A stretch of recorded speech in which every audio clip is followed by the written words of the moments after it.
Hi, welcome back to Dawn Digs In. I'm Dawn, and thank you for joining me on my facelift journey. I am now 2 weeks out, so I just had the rest of my staples removed yesterday. So I just want to go through my first 7 days with you and tell you what I felt, what I thought, if it was what I expected it to be, and just a few details of what I had in some pictures. Some of the pictures may seem a little graphic. They're really not, but if you are really seriously thinking about having this done, then I think it's important that you actually see what goes on. You don't want to be surprised by anything that happens because it really shouldn't be a surprise. You should have done enough research so that you are prepared for what's going to happen. And I was very prepared, and I went in extremely relaxed and extremely excited, and I am really, really happy with the results at 15 days. I still have some stitches in my eyes and underneath. And they're still, the scars are still pretty visible. And I do have a little bit of makeup on today because I just thought, you know what? It's time to play around a little bit and just see what I'm working with. So how did it go? It was amazing. Totally amazing. I arrived at the Genesis Medical Center at 8 a.m. on the morning of my surgery, and they prepared me for my surgery. I took my medication, which I had previously picked up from the pharmacy. And the doctor came in and we talked about what we were doing and just went over it again to make sure we were all on the same page. And the anesthetist came in and we had a little chat and just, as usual, talked about any problems that could happen and what could go on. And we were all very happy and very excited to get on with the process. So the surgery was scheduled for 9 a.m. It was a 6.5-hour surgery. And as I said in the last video, I had my mid-face, neck, upper and lower eyes, and fat transfers. So I did everything really except my forehead, which he said was fine, so that was kind of good. How did it start? Was finished the surgery and really not feeling too bad. I could not open my eyes. That did freak me out a little bit, but I also knew that you just had your eyes done. Obviously it's not going to be perfect and you're going to see everything. So I was a little freaked out because, of course, you can't see. So people are kind of leading you along, and I couldn't get in the car, and there was all kinds of things going on there. But I felt fine. I was not in any pain. My husband took me home, got me in the house, got my pajamas on, and I just went to bed. Because you're still pretty groggy from the general anesthetic. So, you just kind of sleep your first day. No pain, no complaints that way. Everything was very good. Now, the second day, I had to go back and see the doctor. So this is when they removed the drain, because there was one drain that's put in behind this ear and to get rid of any excess fluid, and that's usually removed. So I went in and they removed the drain and were happy with how everything was going and how I was feeling. They fitted me for my compression garment, which is awful. But you know what? You have to wear it, so wear it. And why do you have to wear it? Because the compression garment helps to bring the skin back to the muscle.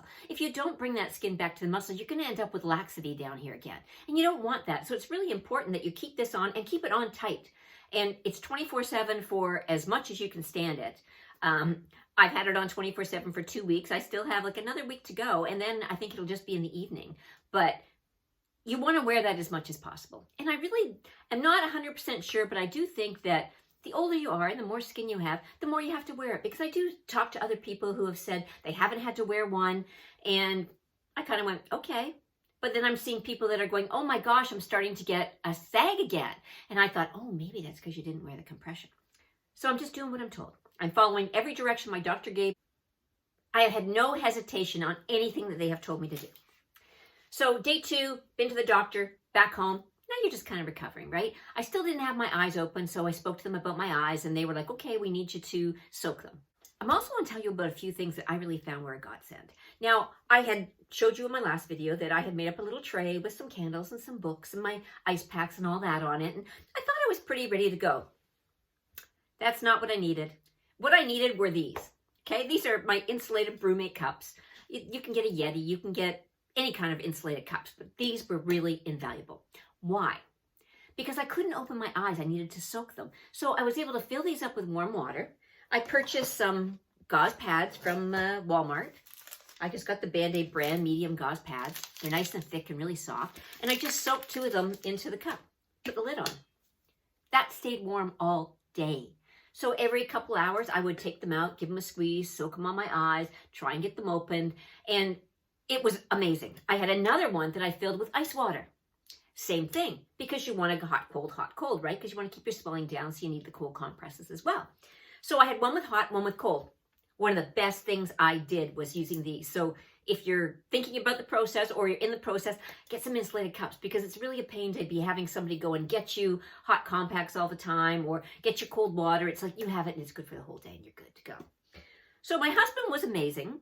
He really helped me because I couldn't see. So here we are in the bathroom and he's got the hot compresses and Q-tips and he's trying to get my eyes open. And I don't really honestly know what is actually going on there. Okay, I can feel some type of a Band-Aid, which was actually steri strips that were across the stitches on my eyelids. But I didn't really know what was there. And there was also you'll see this in the picture when I show you. There is also a piece of tape on my nose that is holding down the stitch that goes in the under eye for my under eye bleph. So that was taped down. So there was a lot of tape going on and then tape again under here. So to me, it honestly felt like my eyes were taped together. And I'm asking Tom and I'm like, is something stuck? Like I can't open them. Am I stuck together? And he's like, well, it looks like you're stuck together. So he's doing his honest best. And we're working at this and we're working at this. And it took me 4 days. So I didn't see myself for 4 days. I could not open my eyes. I just trusted the process. And, I talked to the doctor and he was just like, okay, like you need to be aggressive. Put me over the sink, get some hot towels with water and like just really soak them. Because your eyes are really goopy. That's the only way I can describe it. It's like blood and goop and fluids. And it's really sticky. And I just really wasn't prepared for that much stickiness. So you had to force your eyes open. Once I finally was able to get them open a little crack, I actually went in with a pair of tweezers and a magnifying mirror and could pull some of the goop off my eyelashes so I could get my eyes open. That was the worst part of it. I was not in pain. I just didn't really know what was going on there. So insulated cups, wow, total game changer. Did that for a couple days. So it took till the 4th day for me to actually be able to see myself. And I felt so bad. My poor husband's taking these pictures every day for me because I don't know what I look like. I mean, I'm feeling going, doesn't feel too bad. But by the time I saw it, I was kind of like, and he's having to look at me looking like this horror film. And it really wasn't that bad. It's just, obviously, there's some bruising. And I wasn't bad on the bruising, honestly. I really wasn't bad on the bruising, and I wasn't crazy on the swelling either. And again, I will show you the pictures every day along for the first 7 days so you can actually see. So once we got the eyes open, things just kind of went boom, boom, boom. Okay, I could see what was going on. I was ready, everything was crazy. The hair was, oh my God, the hair. I have very fine hair, and my hair was that picture. Okay, that thumbnail picture, that was honest to God, my hair. It was a mat on my head. It was full of blood and iodine and fluid. And they told me they tried to wash it in the OR for me, but it was just caked and matted. And I looked like a crazy person. It was insane. So no shower. I could have a bath, but no shower, no hair washing for 7 days. And I do not know how people don't wash their hair every day, because it would be impossible for me to wash my hair once a week. Look at the picture. It's not possible. So I'm an everyday hair washer. So I was a little panicked here. I felt okay. And I knew there were lots of stitches going on back here. So obviously you don't want to get them wet. So 7th day is when we returned to the doctor. Now this is when they took out the first set of staples. So the staples were removed. I'll show you the video on the staples being removed. And everything looked great. I had a little bit of bleeding, nothing crazy, nothing hurt. It didn't hurt getting them out because you're pretty numb. I'm still, I'll be numb for a long time, and I'm numb here and I'm numb down here and I'm numb under my neck. And my ears aren't too bad. Behind my ears is a little bit numb, but nerves grow very slowly. It takes a long time for them to rejoin, right? Because you've been separated from the skin and the muscles, so now they've got to rejoin up there. And that is where the compression comes in. So it's going to take a while for that feeling to come back, and I'm quite aware that that's going to take a while to happen. So I wasn't too freaked out over that. So we had the staples removed and ready to go home and have a shower. The hair washing process will now begin.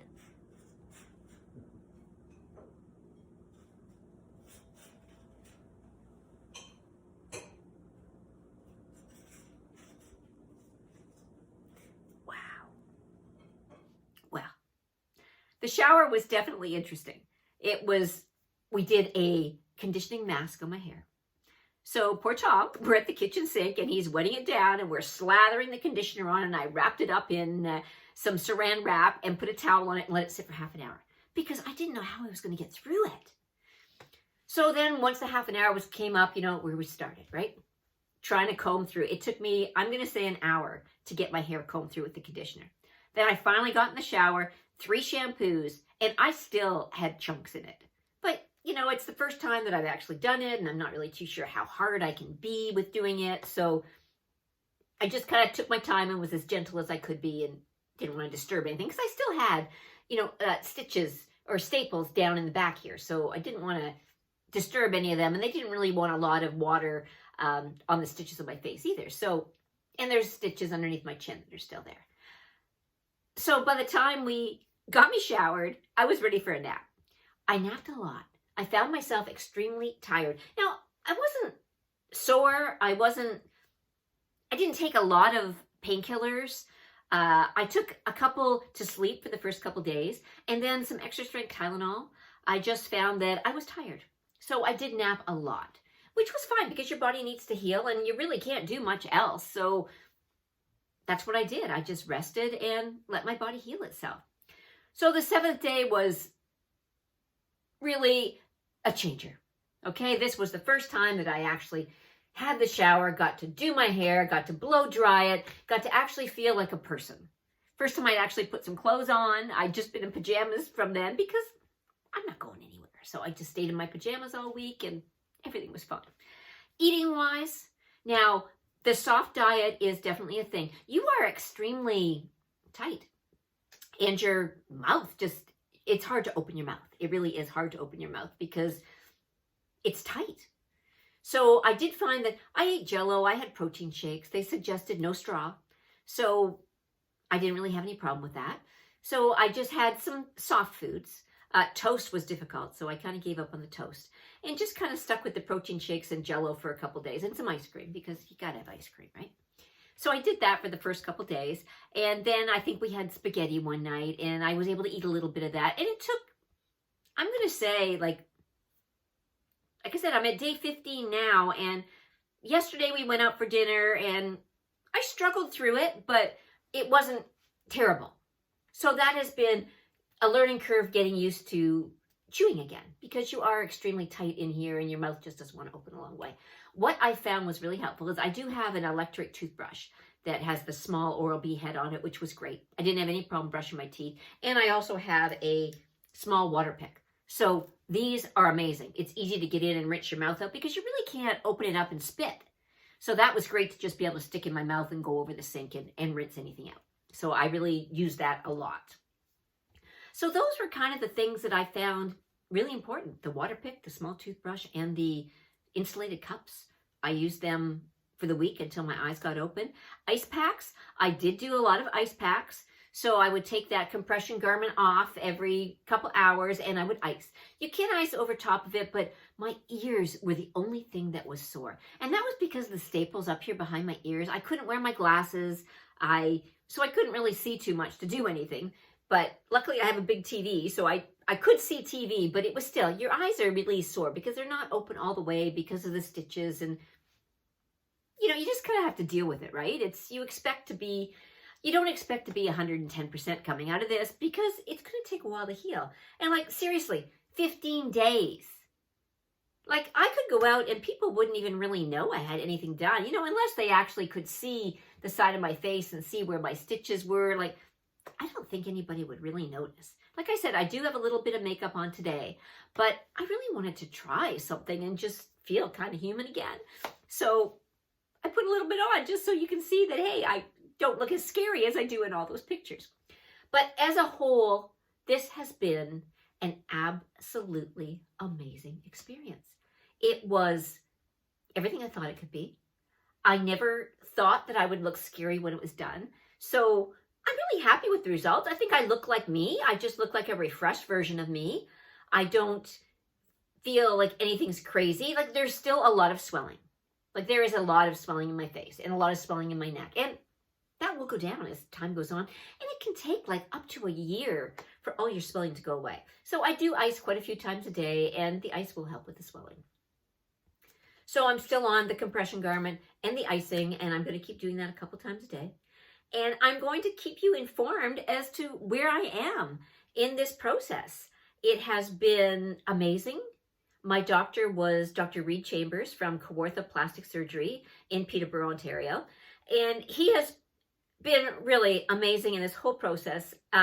His skill just amazed me. Like, he really knew what I wanted, and I feel went out of his way to give me what I asked for. I just honestly could not ask for more. I felt that I was in extremely confident hands right from the first moment I met him, and I am not unhappy with my decision in any way. So I'm looking forward to going back and seeing him in a couple weeks and see the changes that we've had. And as I said, I'm going to put the pictures in for my first 7 days. And I do have numbers on all the pictures so you can see what day I'm on. And then next week, I'll let you know where I'm at then.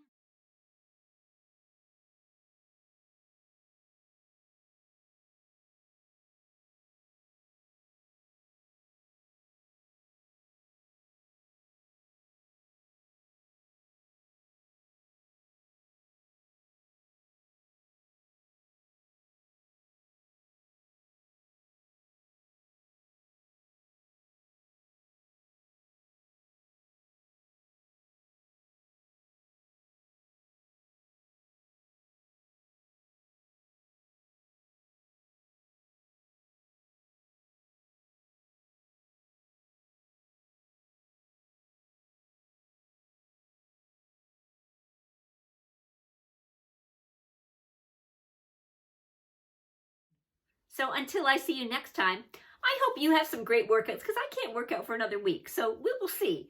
So you have some great workouts. You are amazing. High five.